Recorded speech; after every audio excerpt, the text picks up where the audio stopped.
Hello, word bosses, and welcome to the Penpoint Your Perspective podcast, where our mission is to enlighten you with tips, tricks, and pertinent information to perfect your writing craft. We will talk about all things writing and speak with writers of all genres and backgrounds. I'm Erica Parker, author of Penpoint Your Perspective, Writer's Instructional Handbook, writing coach, ghostwriter, and editor at Lyrical Innovations. Let's get into it.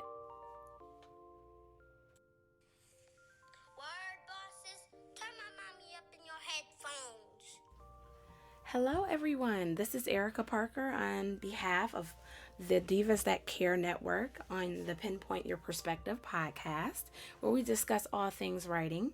And today we have a special guest with us, Miss Brit. So I'm very excited to have her because she has authored two wonderful books. The first one is Real Talk, Quotes to Get You Through to Becoming a Better You. And the second one is Sincerely Yours, My Poems and Thoughts. So without further ado, thank you, Miss Brit, for joining us today. Thank you, Erica, for having me. Yes, so I'm so excited to have you here in the studio because you've really done some great things with your books, as well as with some of the events that you have locally with advertising your books, which I definitely commend you, because it doesn't end with just getting the product in someone's hand. You then also want them to read it. You want them to experience what you experience when writing it and to connect to you as an author. So tell us a little bit about that strategy of like how to actually get your readers engaged. My strategy is just to write from the heart, honestly, and try not to overthink anything. And I just go with the flow with it. Whatever comes to my mind and my heart, I'm always putting stuff in my OneNote, writing down side notes or whatever. And eventually later on, I end up putting them in the book. I tweak them myself sometimes too, but a lot of times it just flows exactly how it's supposed to flow, and it's just right. That is awesome. So tell me about the your practice of getting your readers engaged by having the local events and things like that. Kind of walk us through that, because a lot of writers out there, they push the book, they have the book launch party, people come out and support, but then when you ask for feedback, I haven't gotten to it yet. So how do you get them engaged with your content? Okay, so actually I just had a book talk last week. And what I did one of the activities from the poetry workshops that I attend, where you make a line from a poem, you make it into a whole nother poem. So I had the audience do an exercise where one of my lines out of one of my poems, out of Sincerely Yours, they could write another poem out of that, or a statement. So that was one thing that I did to get them engaged. And I just asked them directly for feedback that they had. And so that went pretty well. That's one of the things I've started to do. And just thinking of different little ideas to, make people want to interact and get out. Of course, food always draws everybody. Definitely. So tell me a little bit more about your books. If you want to start with Real Talk, Quotes to Get You Through to Becoming a Better You. Tell me about that one and what was your inspiration for writing it? Sure. So I've always known that I wanted to write. I've enjoyed writing since I've started school, since I can read or write. So since I was 4 years old. That process with that book actually took me a few years because I had no idea about how to get published. And I work at a library myself. So just doing the research and reading, coming across different people and networking. I have a writing mentor that's based in Las Vegas. She gave me a lot of good pointers. Once I did that, I started that book. And what I really had to do, I had to just start there and stop everything else I was doing, because I had so many different ideas and so much going on. I had to say to myself, okay. You can get carried away, right? Exactly. I'm like, okay, I need to focus on this one thing. Yes. Just totally dedicate my time working on this and then work on the next thing. So that book, the Real Talk book, is a book of my own personal quotes directly from me, original, and affirmations. So I just wanted something that people they can carry it in their purse or in their bag, something that they need like motivation for the day, something they can carry for travels. It's very simplistic, but it's filled with a lot of different advice and life points and life tips and just everyday happenings that people can relate to. Right, absolutely. So then in your second book, Sincerely Yours, we kind of step it up a little bit, right? We get a little more more personal. We get a Yes. little more into relationships. We get into, what are some of the different issues and topics that you touch on in that project? Well, the funny thing about Sincerely Yours, a lot of that I wrote when I was a teenager. I started to keep a book when I was about 14 years old. Mm-hmm. That project was on the back burner for a while for personal reasons, family, things happen in family and things like that. So, Right. But I finally got it together. Some of the poems are within the past 3 or 4 years about heartache and disappointments and things. But like I said, the majority of it was written when I was a teenager. Just how I was feeling self-esteem wise. Mm-hmm. A lot of the time, spiritual, love, things that I have experienced or may not have experienced. And,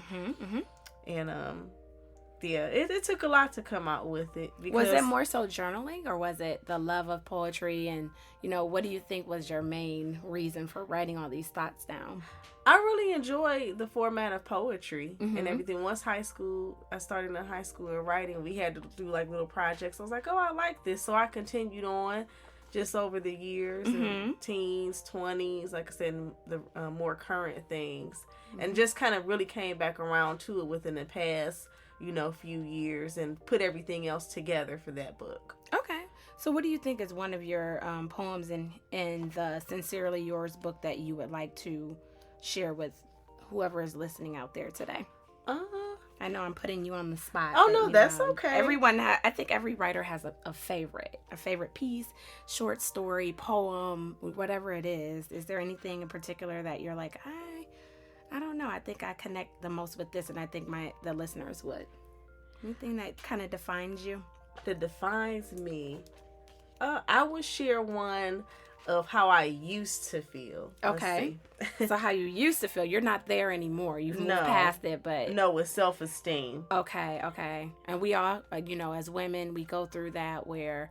I'm going through it right now. I have a young daughter. She's 3, and every time I put on an outfit, I think, I look like a mommy.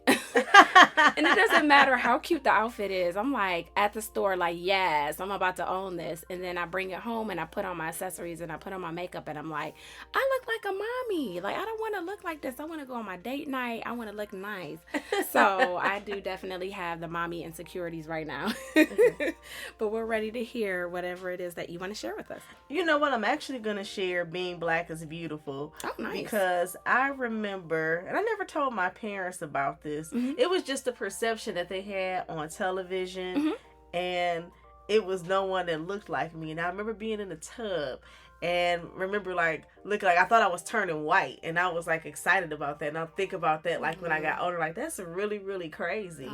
So this is called Being Black is Beautiful. I'm dark and lovely with natural essence and beauty. I am uniquely me, not letting society tell me the way I should be. Being black is beautiful. We come in various shades, shapes, and sizes, with ethnic distinctive features appealing for the eye to see. I love my pretty brown skin. I love being me. Oh, awesome. Yes. I think that becomes a moment, right? It becomes like that moment where you're like, no more. Exactly. God made me this way, and I don't know anyone more amazing than God. So if he made me this way and he approved of me, then I need to approve of myself, right? I think you're fine until you get out in society and they project whatever it is that their idea of beauty is onto you, and it's like, wow, that doesn't look like me, that doesn't sound like me, and then you start to really question, your beauty. But it's been there all the time, and no matter what your thoughts are, it's still there, and others might recognize it in you, but you may not recognize it in you. So that is very true. Tell me more about that. Or about that process and how you felt, that empowerment you felt when you wrote it. Just becoming more conscientious of a lot of truths that they don't teach in society. I know that's a whole nother soapbox. Yes. And so I'm not going to get too far in that. But just realizing certain things on that note, and how society, they don't show the true perception of the population just globally. Right. And they show what they want to show to make money for their own insecure purposes, and it's all about power also as well, and keeping people kind of in this box. And you have to take yourself out of that box and just realize what you're capable of, and what God has placed to you for the world. And just like you said, this is how you're made. And it's okay. This is you. This is how you were meant to be. This is how you were put here. So this is you. And accept that and appreciate that, because there's no one like you. You're an original. You're right. Exactly. So tell me about the Hospice of the Western Reserve. That's something that's near and dear to your heart. How did you, I think you said your best friend kind of introduced you to, this wonderful opportunity. Tell me more about that and what your passion is tied to that. Yes, so my grandmother, actually, she had fallen ill suddenly. She was terminal. That was toward the end of 2014. Mm-hmm. And we were looking for layered care for her once we had to put her in a nursing home. Mm-hmm. So my best friend, she told me about Hospice of the Western Reserve and just the compassionate staff there, mm-hmm. and how involved they were with the family and the patients. So I, gave them a call, and she wasn't in a nursing home very long. She passed away within that week, mm-hmm. if I'm not mistaken, mm-hmm. within that week. But they were just hands-on. They were right there when she had passed away. The spiritual staff was there. They mm-hmm. were just very supportive, and they were just good layered care. During the time she was there, they visited her, they tended to her, they did her hair. They made her feel great. And I'm like, and I tell them all the time when I go to art bereavement therapy, they need staff in the nursing homes like you guys, because you guys really are empathetic and sympathetic to the families, mm-hmm. and the patients. Mm-hmm. Was your grandmother a lover of your writing? Did you ever share any of your writing with your grandmother, or is any of your writing about your grandmother? I did share a lot with my grandmother. Mm-hmm. I used to write short stories and stuff all the time. Being in school, I spent a lot of time with my grandmother. My mm-hmm. grandmother actually used to draw all the time. Mm-hmm. And sometimes I would write stories to her drawings too. Oh, nice. So we did that for a long time while I was younger. Do you have any of that or any of the drawings? Yeah, I did. That should be your next book. How awesome would that be to be able to couple the writing with the drawings and just kind of have that ability to, have something that will make her last forever in the relationship that you had with her through writing, through art, to couple the two. That's true. That's really something to think about. Definitely. Absolutely. Yeah. Absolutely. So tell me about how you mentioned you had some poems from your last 3 or 4 years in Sincerely Yours. Where do you go or what practice do you use to get your writing done? Because you work a full-time job and you have other things and other responsibilities. So, what is your best practice for carving that time out to write?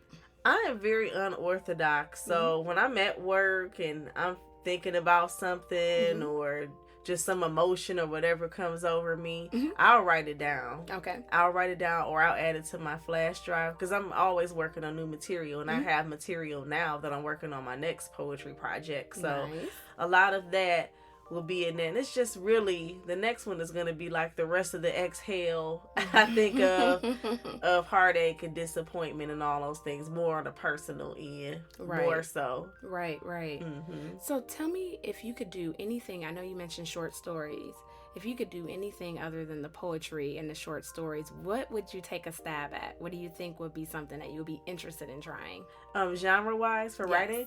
Yes. I like memoirs. Okay. I like memoirs also. Mm-hmm. I like mm-hmm. that process and just reflecting on certain moments in your life. Okay. I would like to do that also. Nice.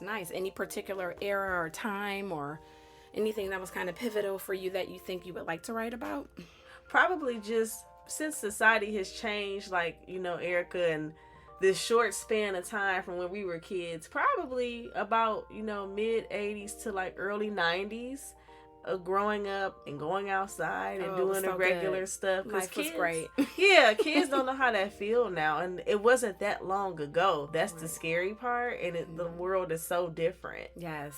Oh my gosh, I can remember so many things. Walking up to the store, it was like probably about 6 blocks away, mm-hmm. on the main road. I would never let my kids do that now, but I was like, 10, 11, 12, walking up to get penny candy at Network Video in Warrensville Heights. Oh, and wow. then walking up to Randallwood to go to the playground, or to John Dewey to go to the playground, and then also ride my bike all the way up like throughout the neighborhood to Randall Park Mall and Harvard Road, and just playing until the streetlights came on, and not even coming home to use the bathroom, using my friend's bathroom, drinking out the water hose, like not even wanting to go in the house because I knew that, there was a possibility that I couldn't come back out. And you're right, these kids these days don't have that opportunity. They have, iPads and, gaming systems and everything else that kind of, I guess, just kind of distracts them from the beauty of nature and just developing those social relationships.